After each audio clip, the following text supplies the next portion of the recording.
नमस्कार दर्शक बंधु, आपण समस्त को मो यूट्यूब चैनल को स्वागत। तो सांग माने आज हरर स्टोरीटी जड़े पोस्टमास्टर सह घटी जी थिले संपर्क रे मोर मामू। तो चलतु आउ डेरी न करी आज एपिसोड टी को आरंभ करिबा। नमस्कार, मो ना जयसेन। मु जेतेबेले छोट होइतिली सेतेबेले मो बापा थिले गाँर जमीदार। आखपाख 10 खंड मौजारे भारी ना तांकर सेतेबेले थिला। सेतेबेलर नियम अनुसार गाँर अधिकांश लोक निज बिलरे होउतिबा फसल, पोखरी रे हेउतिबा माछ आ बाड़ी रे पनीपरिबा सबु आनी बापांग पाखरे जमा करंती। एहा परे भाग बांट हुए। बापा सेतिरु अल्प किछि रखी बाकी तक देइथिबा लोक को देइ दियंती। तापरे बापा आम परिवार पई आवश्यकता फसल रखी बाकी तक बेपारी डाकी बिक्री करि दियंती। सेतिरु भल पैसा भी आम रोजगार हो जाए। जहाँ भी हो, समय बढ़िबा सह धीरे धीरे ई जमीदार प्रथा लोप पाइबाकु बसिला। सेतेबेले मु नवम श्रेणी पास करिताए। पाठरे मु सेमिति एते भल पढ़ु नथिली जदिओ तथापि बापा सेतेबेले कुहाबला करी मते गोटे पोस्टमास्टर चाकरी कराई देइथिले।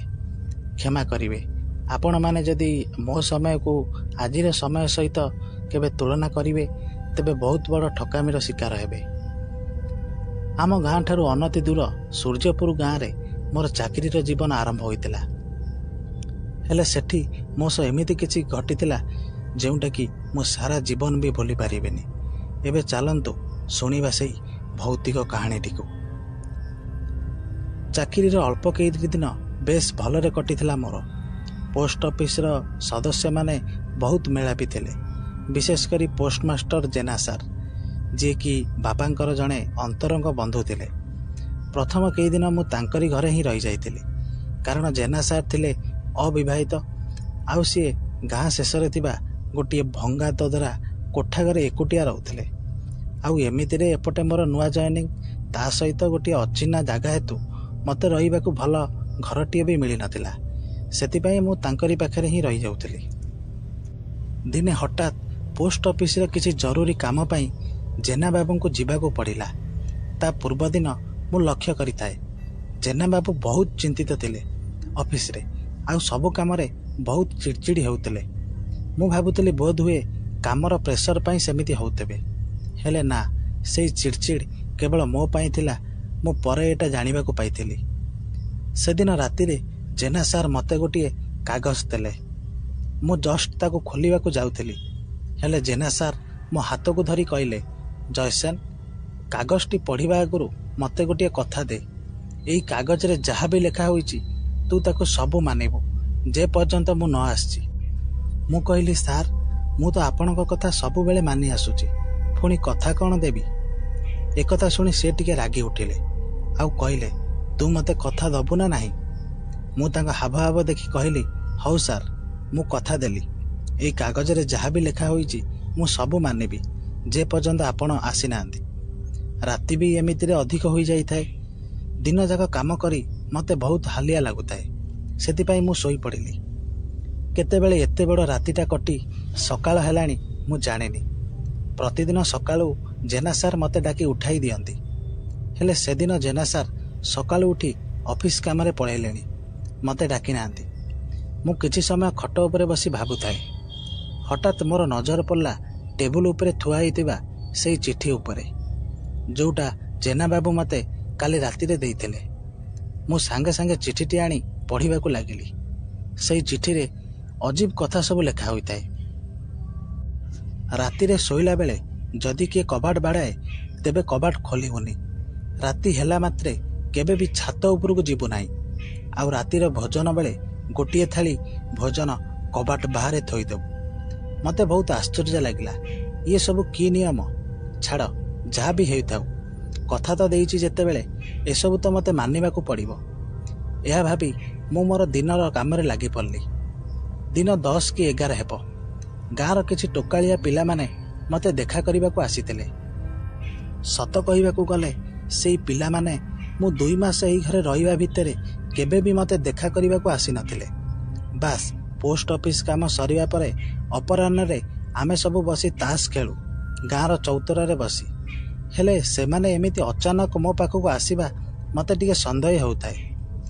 ଠିକ୍ ଏତିକି ବେଳେ ଗଗନ କହିଲା, ସାର୍ ଆଜି ଜେନା ସାର୍ ନାହାନ୍ତି, ତେଣୁ ଆପଣଙ୍କୁ ଗୋଟିଏ ରିକ୍ୱେଷ୍ଟ, ଆପଣ ଆଜି ଏଠି ରହନ୍ତୁନି। ମୁଁ ପଚାରିଲି କାହିଁକି? ଗଗନ କହିଲା, ସେଇଟା ସାର୍ ଆମେ ଜାଣିନୁ, ହେଲେ ଗାଁର ଲୋକେ କୁହନ୍ତି ଏଇଠି ଗୋଟିଏ ଅତୃପ୍ତ ଆତ୍ମା ବାସ କରେ, ସେଥିପାଇଁ ଏ ଜାଗାରେ କେହି ବି ରହନ୍ତିନି କି ଆସନ୍ତିନି। ମୋତେ ଟିକେ ହସ ଲାଗିଲା, କାରଣ ମୁଁ 2 ମାସ ହେଲା ଏଠି ରହି ଆସୁଛି, କାହିଁ କେବେ ତ ସେମିତି କେଉଁ ଆତ୍ମା ଦେଖିନି କି ଅନୁଭବ କରିନି। ତାହେଲେ ଜେନା ସାର୍ ବି ଏଠି କେଜାଣି କେତେ ବର୍ଷ ହେଲା ରହି ଆସୁଛନ୍ତି, ସିଏ ତ କେବେ ଏ ବିଷୟରେ କହିନାହାନ୍ତି। ଗଗନ କହିଲା, ଦେଖନ୍ତୁ ସାର୍, ଆମେ ଆପଣଙ୍କ ସତର୍କ କରେଇଦେଲୁ, ତେଣିକି ଆପଣଙ୍କ ଇଚ୍ଛା। ଏହା କହି ସେମାନେ ବିଦାୟ ନେଲେ। ମୋ ମନରେ ଟିକେ ଛନକା ପଶିଲା। ମଣିଷ ଯେତେ ବି ସାହସୀ ହେଇଥାଉ, ନିଜ କାନରେ ଯଦି ଆତ୍ମା କଥା ଶୁଣେ, ଆଉ ଜେନା ସାର୍ ଲେଖିଥିବା କାଗଜର ଲେଖା ମନେ ପକାଇ ମୋତେ ବହୁତ ଡର ଲାଗିଲା। ଦିନ ଯାଇ ରାତି ହେବାକୁ ବସିଲା। ମୁଁ ମୋ କାମ ସାରି ରୋଷେଇ ବାସରେ ଲାଗି ପଡ଼ିଲି। ରୋଷେଇ ସରିବା ପରେ ଜେନା ସାର୍ କହିଥିବା ପ୍ରଥମ କଥାଟି ମୋର ମନେ ପଡ଼ିଲା, ଖାଇବା ସମୟରେ ଆଗ ବାହାରେ ଗୋଟିଏ ଥାଳି ରଖିଦେଇ ଆସିବୁ। ମୁଁ ସେଇଆ କଲି। ଗୋଟିଏ ଥାଳିରେ କିଛି ଖାଦ୍ୟ ନେଇ ବାହାରେ ରଖିଦେଇ ଆସିଲି। ତାପରେ ନିଜେ ଖାଇ ଶୋଇବାକୁ ବାହାରିଲି। ରାତି କେତେ ହେବ କେଜାଣି, ହଠାତ୍ କେହି ଜଣେ କବାଟକୁ ଖୁବ୍ ଜୋରରେ ଆଘାତ କରି ପିଟୁଥାଏ।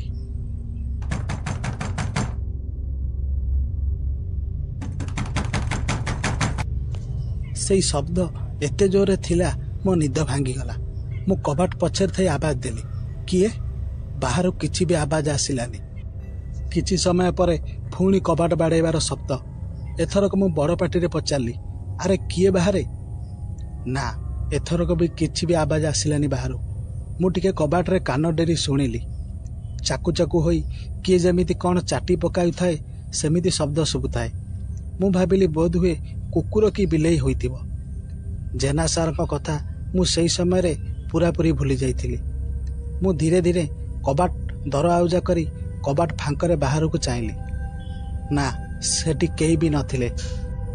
ବାସ୍ ରାତିର ଦଲକାଏ ଥଣ୍ଡା ପବନ ଆସି ଦେହରେ ବାଜିଲା ମୋର। ବାହାରେ ମୁଁ ଦେଇଥିବା ପ୍ଲେଟକୁ ଲକ୍ଷ୍ୟ କଲି। ମୋତେ ଲାଗିଲା ଏବେ ଏବେ ଯେମିତି କିଏ ଚାଟି ଚାଟି ଖାଇଛି। ମୁଁ ସେଇ ପ୍ଲେଟଟିକୁ ଆଣିବାକୁ ଯାଉଥିଲି, ହଠାତ୍ କାହାର ଗୋଟିଏ କାନ୍ଦିବାର ଶବ୍ଦ ଶୁଣାଗଲା।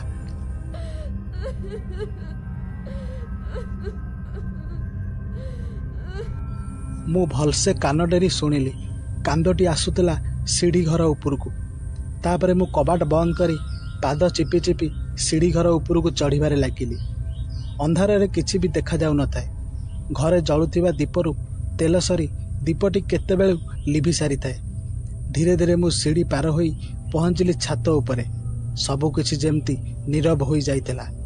ଜହ୍ନର ଆଲୋକ ଚାରିଆଡ଼େ ବିଛେଇ ହୋଇ ପଡ଼ୁଥିଲା। ଥଣ୍ଡା ପବନ ଦେହରେ ବାଜି ଦେହ ଶୀତେଇ ଉଠଉଥିଲା। ଓଃ, କି ଶାନ୍ତି! ଠିକ୍ ଏତିକି ବେଳେ କାହାର ଗୋଟିଏ ପାଉଁଜିର ଶବ୍ଦ ଶୁଭିଲା। ଯେମିତି ଲାଗୁଥିଲା କେହି ଜଣେ ସିଢ଼ି ଘର ଉପରକୁ ଆସିବାରେ ଲାଗିଛି। ମୋର ସାଙ୍ଗେ ସାଙ୍ଗେ ଜେନା ସାର୍ଙ୍କ କଥା ମନେ ପଡ଼ିଗଲା। ରାତିରେ ଛାତ ଉପରକୁ ଆସିବୁନି। ଆରେ ମୁଁ କି ଭୁଲ କଲି? ଜେନା ସାର୍ଙ୍କୁ ଦେଇଥିବା କଥା ରଖିପାରିଲିନି, ଆଉ ତା ସହ ଗଗନ କହିଥିବା କଥାକୁ ମୁଁ ହେୟଗାନା କଲି। ଯଦି ସତରେ କେଉଁ ଆତ୍ମହତ୍ୟା ହୋଇଥିବ, ମୁଁ ତ ଆଜି ମଲି। ଦେହର ଲୋମ ମୋର ଟାଙ୍କୁରି ଉଠିଲା। ମୁଁ ସାଙ୍ଗେ ସାଙ୍ଗେ ସେଠି ଥିବା ଗୋଟିଏ ବାଡ଼ା ପଛରେ ଲୁଚିଗଲି। ମୋର ଅନୁମାନ ଠିକ୍ ଥିଲା, ସିଏ ଗୋଟିଏ ଅତୃପ୍ତ ଆତ୍ମା ଥିଲା। ମୋ ଲୁଚିବା ସ୍ଥାନ ପାଖରେ ଠିଆ ହୋଇ ମୋତେ ବଲ ବଲ କରି ଅନେଇ ହସୁଥିଲା।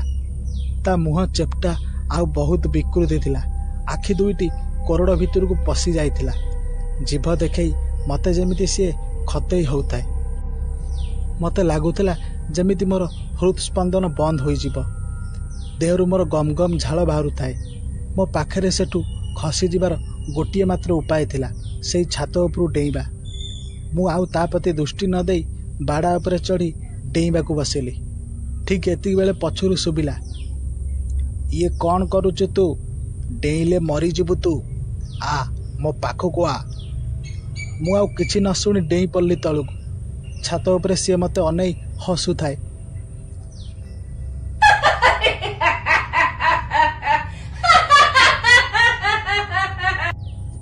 ଛାତ ଉପରୁ ଡେଇଁବା ଫଳରେ ମୋର ଗୋଟିଏ ଗୋଡ଼ ଆଉ ହାତ ବହୁତ ଜୋରରେ ଆଘାତ ହେଲା। ତଥାପି ମୁଁ ଛୋଟେଇ ଛୋଟେଇ ବହୁ କଷ୍ଟରେ ଗାଁ ଭିତରକୁ ପାଟି କରି ଦୌଡ଼ିଲି। ଯାହା ବି ହଉ, ଗାଁର କିଛି ଲୋକ ମୋ ପାଟି ଶୁଣି ମୋତେ ଉଦ୍ଧାର କରି ଗୋଟିଏ ନୂଆ ଜୀବନ ଦେଲେ। ଏଇ ଘଟଣାକୁ ବହୁତ ବର୍ଷ ହୋଇଗଲାଣି, ତଥାପି ଆଜି ଯାଏଁ ମୁଁ ତାକୁ ଭୁଲି ପାରିନି।